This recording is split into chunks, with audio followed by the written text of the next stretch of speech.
नमः सिद्धेभ्यः। जय श्री महावीराय नमः।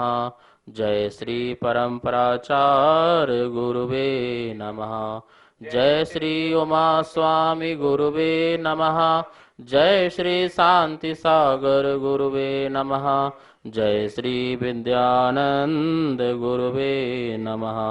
मोक्ष मार्गस्य नेतारं भेतारं कर्म भूभृतां ज्ञातारं विश्वतत्त्वानां वन्दे तद्गुणलब्धये।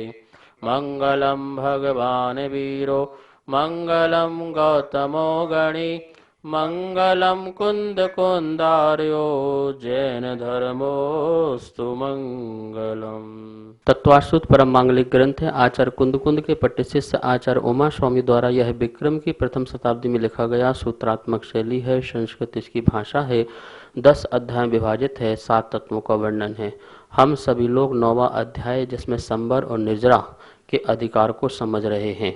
संबर निर्जरा के कारणों में आचार्य भगवान ध्यान का वर्णन कर रहे थे कि जो आर्त और रौद्र ध्यान है यह जो है संसार का कारण है और धर्म ध्यान और शुक्ल ध्यान जो है वह मोक्ष का कारण है। अभी तक अपन ने जो आर्त ध्यान के बारे में बताया, अब रौद्र ध्यान किसे कहते हैं उसकी चर्चा करते हैं। उसके पहले जो 28वां नंबर जो सूत्र है उसको बोर्ड के माध्यम से एक बार पुनः अवलोकन करते हैं। 9वां अध्याय का सूत्र नंबर 28वां, आर्त रौद्र धर्म शुक्लानी। आर्त रौद्र धर्म शुक्लानी। आर्त ध्यान, रौद्र ध्यान, धर्म ध्यान और शुक्ल ध्यान, इस प्रकार से 4 प्रकार के ध्यान होते हैं। कल अपन ने आर्त ध्यान की चर्चा करी है, आज रौद्र आदि ध्यान की चर्चा करते हैं। रौद्र ध्यान। रौद्र ध्यान किसे कहते हैं? क्रूर परिणामों को रौद्र ध्यान कहते हैं। जिसके अंदर से दया दृष्टि निकल चुकी है ऐसा प्राणी रुद्र कहलाता है, और जो रुद्र के भाव को धारण करता है वह रौद्र कहलाता है। जिस प्रकार गीला चमड़ा बहुत भारी धूलि का घर बन जाता है, इसी प्रकार से रौद्र परिणाम वाला जो व्यक्ति है बहुत प्रकार के पाप कर्मों का वाला हो जाता है। मतलब उसके पास बहुत पापों का इकट्ठा गड्ढा हो जाता है जिसमें वह जीव जो है अपने कर्मों के फलों को भोगता रहता है। तो रौद्र परिणाम मतलब क्रूर परिणाम। क्रूरता की निशानी है रौद्र ध्यान। रुलाने वाले को रुद्र या क्रूर कहते हैं। रुद्र किसे कहते हैं? जो दूसरों को रुलाता है, जो दूसरों को कष्ट देता है, दूसरों को पीड़ा देता है, दुख देता है, वो रौद्र वाला परिणामी होता है, क्रूर परिणामी होता है। एक इंद्रिय जीव को कष्ट दे, 2 इंद्रिय जीव को कष्ट दे, 3 इंद्रिय, 4 इंद्रिय, 5 इंद्रिय, जो भी मिले उसको कष्ट देने का जो भाव रहता है, किसी भी प्रकार से कष्ट दिया जा सकता है। मकान बनाने में भी कष्ट दिया जा सकता है, खाना बनाने में भी कष्ट दिया जा सकता है। मतलब जहाँ जीवों को, प्राणियों को मार करके अपना जीवन जिया जाता है, दूसरे के कष्ट को देख करके जो दुखी नहीं होता है अपितु तो सुखी होता है, वह रौद्र परिणामी वाला होता है। मतलब कि हिंसा में जो आनंद मनाता हो, झूठ बोलने में भी जो आनंद मनाता हो, परिग्रह के संचय में भी जो आनंद मनाता हो, तो इस प्रकार से यह रौद्र परिणामी वाला जीव होता है जो इस प्रकार के गलत कार्यों में भी क्या होता है, बहुत खुश होता है। आचार्य भगवान कहते हैं कि जो पुरुष प्राणियों को रुलाता है वह रुद्र, क्रूर अथवा सब जीवों में निर्दय कहलाता है।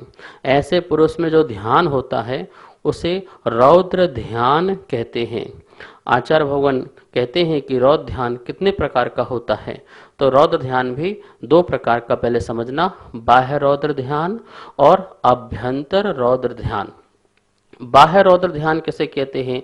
जैसे आंखों का लाल पीला हो जाना, कठिन वचन कहना, किसी की निंदा कहना, किसी का तिरस्कार करना, किसी को मारना, बांधना, छेदना, ताड़ना और भी किसी प्रकार की जो पीड़ा देना, वह बाह्य रौद्र ध्यान कहलाता है। आप देखते होंगे कोई किसी को मार रहा है, किसी को पीट रहा है, किसी का वध कर रहा है, किसी को मार करके खा रहा है। ये हिंसक मांसाहारी जो लोग हैं ये सब रौद्र परिणाम वाले जीव हैं। इनके अंदर दया नाम की कोई चीज नहीं है। ये बहुत ही क्रूर परिणामी लोग होते हैं, बिल्कुल निर्दय लोग होते हैं, जिनके जिनके अंदर बिल्कुल दया नाम की कोई चीज नहीं होती है, और जो कर्कश कठोर और कठिन वचन बोलते हैं, जिसको जिसको सुनकर के लोगों को बहुत पीड़ा होती है, बहुत दर्द होता है, घाव सा बन जाता है, ऐसा शब्द बोलने वाले भी जो हैं वो रौद्र जीव हुआ करते हैं। तो इस प्रकार से ये बाह्य लक्षण में अपन देखते हैं कि रौद्र ध्यान वालों के किस प्रकार से ये बाह्य लक्षण होते हैं। आराधना सार में भी जो रौद्र ध्यान के बाह्य लक्षण बताए हैं, इंद्रियों की सामर्थ्य का घट जाना, मुख और नेत्रों का लाल हो जाना, शरीर में अत्यधिक दाह होना, हथियारों को उठाना, निष्ठुर वचन बोलना, भ्रुकुटी चढ़ाना, अपनी प्रशंसा करना, पसीना आना, अपने ओंठों को कठोरता से डसना, हाथ पटकना तो शरीर में कंपन होना आदि शरीर के चिन्ह रौद्र भाव रौद्र ध्यान से उत्पन्न होते हैं। ये किससे उत्पन्न होते हैं? जो व्यक्ति बहुत रौद्र ध्यान करता है उसके इस प्रकार के जो है चिन्ह हमको सामने दिखाई दे जाते हैं। इस प्रकार का समझना, ये चिन्ह अपने अनुभव में आते हैं और देखने वाले अन्य लोगों के भी अनुभव में ये चिन्ह सामने बिल्कुल दिखते हैं। ज्ञानारणों में भी इसी प्रकार की बात लिखी है कि रौद्र ध्यान करने वाले में क्रूरता, दंड की परुषता, वंचकता, कठोरता, निर्दयता होती है। अग्नि की स्फुलिंग समान लाल नेत्र हो जाते हैं, जैसे अग्नि लाल होती है ऐसे आंखें बिल्कुल लाल लाल सी दिखाई देंगी, भौहें टेढ़ी हो जाएंगी, आकृति बिल्कुल महा भयानक जैसी होगी, देह में कंपन होता है, शरीर में पसीना आदि आने लगता है, और भी अनेक प्रकार की ये बातें समझना। और एक बात और भी ध्यान रखना, रौद्र परिणाम वाले के जरूरी नहीं है कि बाहर में भी क्या बोलते कि जो है लक्षण दिखाई दे, अंतरंग में उसके परिणाम चलते रहते हैं। उसे अपन मानेंगे आभ्यंतर रौद्र ध्यान। आभ्यंतर रौद्र ध्यान में परिणामों में क्रूरता आना, बाहर में प्रकटता ना हो, बाहर में दिखाई ना दे, लेकिन अंदर में क्रूरता हो, भावों में क्रूरता हो सकती है, तो ये आभ्यंतर रौद्र ध्यान में आएगा। हिंसा आदि कार्यों में समरम, समारम, आरम आदि रूप प्रवृत्ति है, वह आभ्यंतर रौद्र ध्यान है। मन में ही कुछ चीज प्लानिंग चल रही है, मुझे ये बनाना है, मुझे ये करना है, मुझे ऐसा होना है, मुझे वैसा बनना है, और मैं इतना कमाऊंगा, इतना ये करूंगा। तो इस प्रकार से रौद्र ध्यान है। क्यों?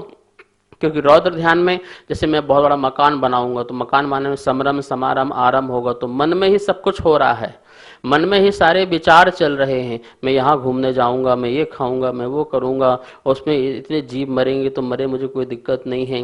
जो परिग्रह में अंदर ही अंदर आनंद हो रहा हो, खुश हो रहा हो, झूठ बोलने में आनंद ले रहा हो, हिंसा में आनंद ले रहा हो, तो इस प्रकार से मन के जो भाव चल रहे हैं, ये राग द्वेष मोह के परिणाम तीव्र चल रहे हैं, ये सभी की सभी रौद्र परिणाम हैं। जैसे मन में आया कि इतने लोग मर जाएं, ये खत्म हो जाए, ये नष्ट हो जाए, इसका सत्यानाश हो जाए, इसका सब कुछ बंद हो जाए, तो इस प्रकार से ये जो परिणाम हैं ये रौद्र परिणाम हैं। ठीक है ना? तो ऐसे जो रौद्र परिणाम है ये आभ्यंतर रौद्र परिणाम है। ये बाह्य और आभ्यंतर दोनों ही जो प्रकार की जो रौद्र क्रिया है और रौद्र परिणाम है, हमें जो है नरक गति में ले जाती है, नरक गति का कारण बनता है। रौद्र ध्यान का फल क्या है? नरक। ठीक है ना? आर ध्यान का परिणाम तो तिरंज गति था, लेकिन रौद्र ध्यान का परिणाम जो है नियम से नरक गति है, ऐसा आगम ग्रंथों में कहा गया है। रौद्र ध्यान किसके होता है इसके बारे में आचार्य ने कहा है, जो पुरुष हिंसा आदि में आनंद युक्त होता है, असत्य वचन में प्रवृत्ति करता है, इंद्रिय में विक्षिप्त चित्त बना रहता है, जो पुरुष दूसरे की विषय सामग्री को हरण करने के स्वभाव वाला हो, अपनी विषय सामग्री की रक्षा करने में प्रवीण हो, इन दोनों कार्यों में निरत चित्त को लवलीन रखता है, उसको रौद्र ध्यान होता है। इस प्रकार से यह रौद्र ध्यान महादुखदायी है, इस बात को ध्यान रखना। नरकों में जाएंगे तो क्या होगा फिर वहां पर, फिर हमको तो दुख उठाना पड़ेंगे ना। इसलिए कभी भी इस प्रकार के रौद्र ध्यान रूप परिणाम नहीं करें, चित्त को बड़ा सरल रखें और अपनी काय की जो प्रवृत्ति भी है उसको बहुत सरल रखें। रौद्र ध्यान में ध्यान, ध्याता, ध्येय और उसका फल क्या है, तो इसका आचार्य भवन मूलाचार प्रदीप में चारों के बारे में बताया है कि रौद्र ध्यान मूर्ख लोगों के रुद्र रूप मन वचन काय से उत्पन्न जो चिंतन होता है वह रौद्र ध्यान होता है। रौद्र ध्याता कौन है? जो तीव्र कषाय करने वाला है, जिसके लाल लाल नेत्र हो जाएं, या अंतरंग में ही जिसके भाव बड़े ही कलुषित हों, वह रौद्र ध्यान ध्याता कहलाता है। ध्येय क्या है? तीनों लोकों में जितने भी अशुभ पदार्थ हैं, वो अशुभ पदार्थ हैं अथवा रौद्र पदार्थ हैं, जिससे रौद्रता पैदा होती है, ऐसे रौद्र पदार्थ जो भी हैं वो सब अशुभ ध्येय कहलाता है। और इस रौद्र ध्यान का फल क्या है? तो इस रौद्र ध्यान का फल जो है नरक आदि है, जहाँ पर अनेक सागर पर्यंत तक जो है वह दुखों को उठाता रहता है, दुखों को झेलता रहता है, ऐसा रौद्र ध्यान का फल कहा गया है। रौद्र ध्यान उत्पन्न होने की सामग्री क्या क्या है? तो पहले तो उत्कृष्ट अशुभ लेश्याएं हैं, कृष्ण नील कापोत, ये अशुभ लेश्याएं हैं, और उनमें भी जो ये उत्कृष्ट हैं लेश्याएं, ये रौद्र ध्यान में उत्पन्न होने में कारण होती है। दूसरा औदिक भाव भी है और क्षयोस्मिक भाव भी है। औदिक भाव तो जो तीव्र कषायें हैं उनके उदय के परिणाम आदि जो हैं ये औदिक भाव हैं इस प्रकार से। और क्षयोस्मिक इसलिए क्योंकि परोक्ष ज्ञान का होता है, रौद्र ध्यान करने वाले के पास भी परोक्ष ज्ञान होता है, तो परोक्ष ज्ञान के लिए इसलिए वहाँ पर क्षयोष्मिक भाव भी कहा गया है। तो इस प्रकार से ये जो व्यवस्थाएं हैं, और भी आचार्य ने लिखा है कि मेन कारण तो जो है रौद्र ध्यान के लिए प्रमाद है। जो प्रमाद की विषय वस्तुएं हैं ये जो हैं रौद्र ध्यान में नियम से कारण बना करती हैं। यह रौद्र ध्यान मिथ्या दृष्टियों के लिए तो नरक का कारण है ही है, लेकिन जो सम्यक दृष्टि है, जिसने सम्यक दर्शन के पूर्व नरक आदि का बंध बांध लिया है, ऐसा सम्यक दृष्टि के भी वह जो रौद्र ध्यान है वह नरक का कारण बनता है। अर्थात वह भी इस रौद्र ध्यान के फल से नरक आदि में पहुंचता है, क्योंकि उसने पूर्व अवस्था में ही क्या बोलते कि नरक आदि का बंध कर लिया है, इसलिए उसके परिणाम भी इस प्रकार के पाए जा सकते हैं। तो अभी तक अपन ने दो ध्यानों की बात करी, आर्त ध्यान और रौद्र ध्यान, जो कि अशुभ ध्यान है और संसार के कारण है। अब धर्म ध्यान की बात करते हैं जो मोक्ष का कारण है। धर्म ध्यान क्या है? व्रतों में दृढ़ भाव होना, नियम को दृढ़ता से पालन करना, सदाचार का पालन करना, अव्रत का नाश करके अव्रति को दूर करके विरति को प्रकट करना, व्रतों को अपने जीवन में उतारना, यह धर्म ध्यान कहलाता है। तत्वों का चिंतन करना, जो तत्व हैं उसके माध्यम से भेद ज्ञान करना, सभी वस्तु स्वरूप को अच्छी तरह से जान करके सम्यक दर्शन पूर्वक सम्यक चारित्र को अपने जीवन में उतारना, धर्म ध्यान की क्रियाएं करते रहना, सदाचार का पालन, परोपकार करना, साधर्मी वात्सल्य भाव रखना, सभी जीवों पर दया का परिणाम रखना, करुणा का परिणाम रखना, सत पात्रों को दान आदि देना, ये सभी जो हैं बाह्य धर्म ध्यान आदि हैं। अंतरंग और बहिरंग यह भेद से यह भी दो प्रकार का हुआ करता है धर्म ध्यान। बहिरंग में तो यदि व्रतों आदि का जो पालन है यह जो है बाह्य धर्म ध्यान होता है, और अंतरंग में जो विशुद्धि परिणाम हुए, कषायों का उपशम हुआ, क्षय हुआ या क्षयोपशम हुआ, उससे जो निर्मल विशुद्धि प्रकट हुआ करती है, परिणामों में निर्मलता आती है, वह हमारा आंतरिक जो है धर्म ध्यान कहलाता है। धर्म ध्यान से विशुद्धि प्रकट जरूर हुआ करती है, इसलिए हम सब लोगों को धर्म ध्यान में जरूर लगना चाहिए। बाह्य धर्म ध्यान में आचार्य भगवान ने कहा है कि ध्यान करते समय सज्जन लोगों के मन वचन काय की क्रियाओं का जो बंद हो जाना है उसको बाह्य धर्म ध्यान है। मन संबंधी, द्रव्य मन संबंधी जो विकल्प हैं उनका शांत हो जाना, द्रव्य वचनों का शांत हो जाना, और द्रव्य शरीर की जो क्रिया है, कुचेष्टाएं हैं, उनका दूर हो जाना। मतलब कि मन की कुचेष्टा, वचन की कुचेष्टा और शरीर की कुचेष्टाएं दूर हो जाने का नाम जो है बाह्य धर्म ध्यान कहलाता है।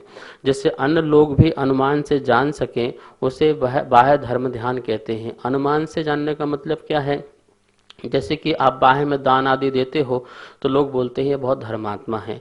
मंदिर आदि जाते हैं तो लोग बोलते हैं कि ये धर्मात्मा है, पुण्यात्मा है, बहुत सज्जन सरल है। तो इस प्रकार से बाह्य चिन्हों से भी जब कोई तुम्हें धर्मात्मा कहे तो ये समझना कि ये बाह्य धर्म ध्यान के लक्षण हैं। सूत्रों के अर्थ की गवेषणा, व्रतों को दृढ़ रखना, शील गुणों में अनुराग रखना, हाथ पैर मुंह आदि शरीर का परिस्पंदन और वचन व्यापार को बंद करना तथा जमाई लेना, जमाई के उद्गार प्रकट करना, छींकना, प्राण आपान का उद्वेग आदि सब क्रियाओं का त्याग करना बाह्य धर्म ध्यान कहलाता है। जो ये बाह्य परिस्पंदन आदि शरीर के हैं इनको तो छोड़ देना चाहिए। और जो हम अंगड़ाई लेते हैं, जमाई लेते हैं, ये सब जो है आलस और प्रमाद के कारण आते हैं। तो ये हमें भी इसको ध्यान रखना है कि ये भी हमारे जीवन में उत्पन्न ना हो। तो बाह्य धर्म ध्यान जो है हमारे जगत में, जीवन में बहुत जरूरी है। शास्त्र के अर्थ की खोज करना, शील व्रत का पालन करना, गुणों के समूह में अनुराग रखना, इस प्रकार से कषायों की मंदता करना और मन वचन काय की प्रवृत्ति को ठीक करना, ये सब के सब जो हैं बाह्य धर्म ध्यान कहलाते हैं। पंच परमेष्टि के प्रति जो हमारी भक्ति उत्पन्न होती है, अरहंत के हम जो हैं भक्ति करते हैं, सिद्धों की भक्ति करते हैं, आचार्यों की, उपाध्यायों की और साधुओं की, जिनकी यथा यथा योग जिस प्रकार से शास्त्रों में भक्ति बताई गई है उसके अनुरूप जो हम भक्तियां करते हैं, यह भक्ति भी हमारे धर्म ध्यान में कारण बनती हैं और धर्म ध्यान के बाह्य चिन्ह कहलाते हैं। आभ्यंतर जो धर्म ध्यान है उसका लक्षण आचार्यों ने कहा है जो अपने आत्मा के ही गोचर हो, दूसरों के गोचर न हो। धर्म ध्यान बाह्य वाला तो जो है दूसरों को भी दिखाई देता है, लेकिन जो अंतरंग आभ्यंतर धर्म ध्यान है वो दूसरों को नहीं दिखेगा, वो तो अपन को दिखता है ना। अपन जानते हैं कि हम क्या हैं। अतः अंतःकरण को शुद्ध करने वाला, जो हमारा अंतःकरण शुद्ध कर दे, जो हमारा मन को शुद्ध कर दे, हमारे विचारों को शुद्ध कर दे, जो हमारे जीवन को शुद्ध कर दे, उसको अंतरंग धर्म ध्यान कहते हैं। कार्तिक अनुप्रेक्षा में आचार्य भवन कहते हैं कि जिसे केवल अपना ही आत्मा जान सके उसे आध्यात्मिक धर्म ध्यान कहते हैं। अपना ही आत्मा जान सके आध्यात्मिक धर्म ध्यान है। सहज, शुद्ध है, चैतन्य से सुशोभित और आनंद से भरपूर अपनी आत्मा में उपादेय बुद्धि करके पुनः मैं अनंत ज्ञान वाला हूँ, अनंत शक्तिशाली हूँ, मैं भी भगवान स्वरूप आत्मा हूँ, मेरे अंदर भी सिद्धत्व की शक्ति है, मैं शुद्ध बुद्ध स्वरूपी आत्मा हूँ, मैं अखंड ज्ञायक चैतन्य स्वभावी आत्मा हूँ, ज्ञाता दृष्टा हूँ। इस प्रकार को जिसको अपने ही अंदर इस प्रकार का विचार उत्पन्न होता है वह आभ्यंतर धर्म ध्यान करने वाला होता है। यद्यपि बाह्य और आभ्यंतर दोनों ही धर्म ध्यान जो हैं विकल्प आत्मक हैं, निर्विकल्प रूप से नहीं होते हैं। ये दोनों ही विकल्प हैं।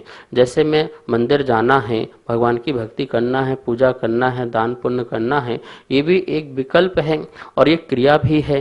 तो इस प्रकार से ये बाह्य हो गया। और अंतरंग में जो कार्य करने के भाव उत्पन्न हुए हैं वही भी विकल्प है। जैसे अपन अंतरंग या अभ्यंतर धर्म ध्यान करना चाहें, मैं शुद्ध हूँ, मैं बुद्ध हूँ, मैं निरंजन हूँ, न मेरे अंदर राग है, न द्वेष है, न क्रोध है, न मान है, न माया है, न लोभ है, न मैं पुरुष हूँ, न महिला हूँ, न इस प्रकार से अनेक प्रकार की मैं अजर अमर अविनाशी हूँ। तो ये भी विकल्पात्मक ध्यान है, इसमें विकल्प आ रहा है ना, तो ये विकल्पात्मक ध्यान है, पर ये किसी को दिख नहीं रहा, ये आभ्यंतर है। तो दोनों विकल्प ध्यान होने से दोनों ही धर्म ध्यान की श्रेणी में आते हैं। निर्विकल्प ध्यान तो शुक्ल ध्यान होता है और वर्तमान में जो है वह निर्विकल्प ध्यान मतलब शुक्ल ध्यान जो है नहीं। हाँ, ये कह सकते हैं कि वर्तमान में भी निर्विकल्प ध्यान है। किसकी अपेक्षा से? अशुभ विकल्पों के नहीं होने की अपेक्षा से हमारे लिए निर्विकल्प ध्यान है। हम धर्म ध्यान को भी कदाचित कथनचित उपचार से निर्विकल्प ध्यान कह सकते हैं। धर्म ध्यान किसके होता है? तो जिसने देखे, सुने और अनुभव किए हुए दोष सब छोड़ दिए हैं। देखे हुए दोष, सुने हुए और अनुभव किए हुए समस्त दोषों को जिन्होंने छोड़ दिया है, जिसके कसायों का उदय अत्यंत मंद चल रहा है, बहुत मंद उदय चल रहा है, वह धर्मध्यानी है। जो अत्यंत श्रेष्ठ है, भव्य है, दिव्य है, उसी के 10 प्रकार का जो धर्म ध्यान होता है वो यहाँ पर धर्म ध्यान समझना। धर्म ध्यान में ध्यान, ध्याता, ध्येय और ध्यान का फल, ये 4 बातें इसमें भी आती हैं। तो धर्म ध्यान क्या है, धर्म ध्यान का ध्याता कौन है, धर्म ध्यान का ध्येय क्या है और धर्म ध्यान का फल क्या है, ये चारों बातें मूलाचार प्रदीप में लिखी हुई हैं कि धर्म ध्यान क्या है। जो परमानंद उत्पन्न करने वाला शुभ विकल्प है उसको बुद्धिमान लोगों ने धर्म ध्यान किया। यह आचार्य की वाणी सुना रहा हूं मैं आपको। उन्होंने कहा है शुभ विकल्प, जो शुभ विकल्प है जो हमारे अंदर उत्पन्न हुआ है वो धर्म ध्यान है। ध्याता कौन है, जो व्रत शील और गुणों से सुशोभित हैं, जो वीतरागी हैं, समस्त तत्वों का ज्ञाता है, बुद्धिमान है और एकांत वास में सदा संतुष्ट रहता है, वह ध्यान का ध्याता है। ऐसे शुभ विकल्प का ध्याता जो है वो इस प्रकार से है, व्रती और जो महाव्रती हैं ऐसे धर्म ध्यान के ध्याता हैं। ध्येय क्या है, ध्यान का ध्येय क्या है, श्री जनागम में कहे हुए जो सर्वोत्कृष्ट जीव अजीव आदि के समस्त तत्व पदार्थ कहे गए हैं अथवा परमेष्टियों का जो स्वरूप कहा गया है वह सब ध्यान का ध्येय है। हमारे अवलंबन ध्येय मतलब अवलंबन होता है। तो अवलंबन क्या है हमारा ध्यान का, तो उसके लिए आचार्यों ने कहा है भगवान की वाणी हमारे लिए अवलंबन है, पंच परमेष्टि जो हैं वो हमारे लिए अवलंबन है, वो ध्येय कहलाते हैं। और इस धर्म ध्यान का फल क्या है, तो लिखा है धर्म ध्यान का फल तीर्थंकर प्रगति का बंद होना। तीर्थंकर प्रगति का इससे बंद होता है, तीर्थंकर बन सकते हैं, बड़े बड़े जो इंद्र पद आदि हैं उनकी प्राप्ति हो सकती है और यहाँ तक कि ये धर्म ध्यान के बल से ही जो है शिव मोक्ष की प्राप्ति भी हो सकती है। सर्वार सिद्धि के बड़े बड़े जो देव हैं जो 33 सागर पर्यंत जो स्वाध्याय करते रहते हैं, तत्व ज्ञान करते रहते हैं, एक भवतारी, ऐसे बड़े बड़े इंद्र पद की प्राप्ति भी यह धर्म ध्यान के फल से प्राप्त हो जाती है।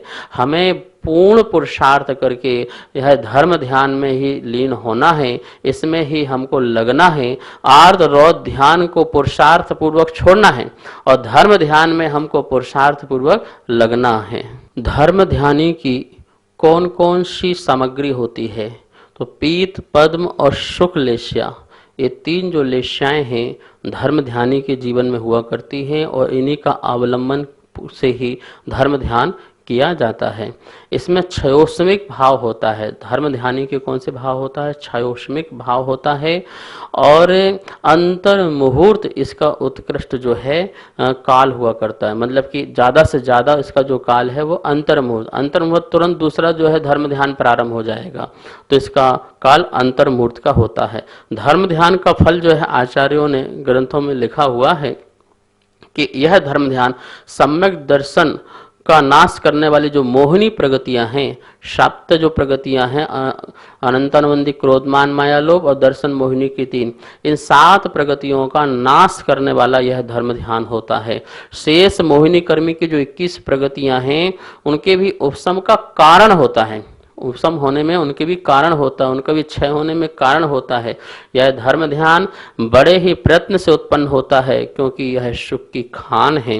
उत्कृष्ट धर्म ध्यान के शुभाश्रव संवर निजरा और देवों का सुख ये शुभानुबंध ये विपुल फल देते हैं। यह जो धर्म ध्यान है संवर का भी कारण बनता है, निर्जरा का भी कारण बनता है और अच्छे अच्छे फल देने वाला बनता है। जैसे मेघ पटल पवन से ताड़ित होकर के क्षण मात्र में विलीन हो जाता है, इसी प्रकार से धर्म ध्यान के फल से हमारे जो कर्म हैं वो क्षण मात्र में जो है नष्ट को प्राप्त हो जाते हैं। जो भव्य पुरुष इस पर्याय के अंत समय में समस्त परिग्रहों को छोड़ करके धर्म ध्यान में अपना शरीर छोड़ते हैं, वे पुरुष पुण्य के स्थान रूप ऐसे ग्रहवक अनुत्तर और अनुत्तर विमानों में तथा सर्वार सिद्धि में उत्पन्न होते हैं। यद्यपि वर्तमान में जो है सर्वार सिद्धि ग्रहवक आदि की उत्पत्ति नहीं होती है, विदेह क्षेत्र आदि में इस प्रकार का धर्म ध्यान करें तो यह उतने बड़े पदों को प्राप्त कर सकते हैं, लेकिन ये महाव्रती जो हैं वही जा सकते हैं। महाव्रती जो धर्म ध्यान करें तो वह इतने बड़े उत्कृष्ट पदों में भी प्राप्त हो सकते हैं। अशुभ कर्मों की अधिक निजरा होना, शुभ कर्मों के उदय से उत्पन्न हुआ इंद्र आदि का सुख प्राप्त होना, यह सब उत्तम धर्म ध्यान का फल है। अर्थात धर्म ध्यान का फल जो है स्वर्ग और मोक्ष आदि है। अतः हमें इस प्रकार के धर्म ध्यान को बिल्कुल करते रहना चाहिए।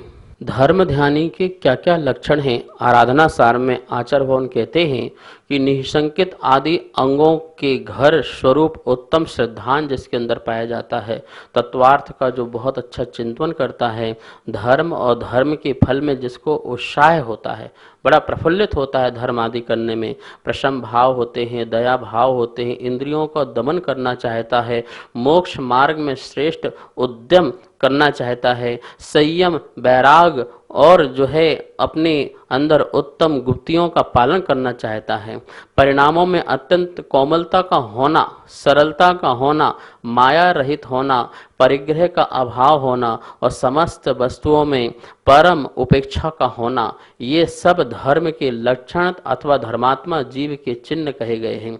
ये धर्मात्मा जीवों के चिन्ह दिखाई देते हैं।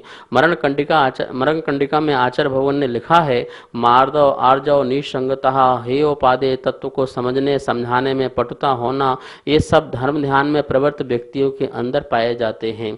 धवलाकार में आचार्य वीर स्वामी ने भी बहुत सारी बातें कही हैं कि आगम के उपदेश से अथवा निसर्ग से जो जिनेन्द्र भगवान द्वारा कहे गए पदार्थों को अच्छी तरह से श्रद्धान करता है, वह धर्म ध्यान का लिंग है पहला।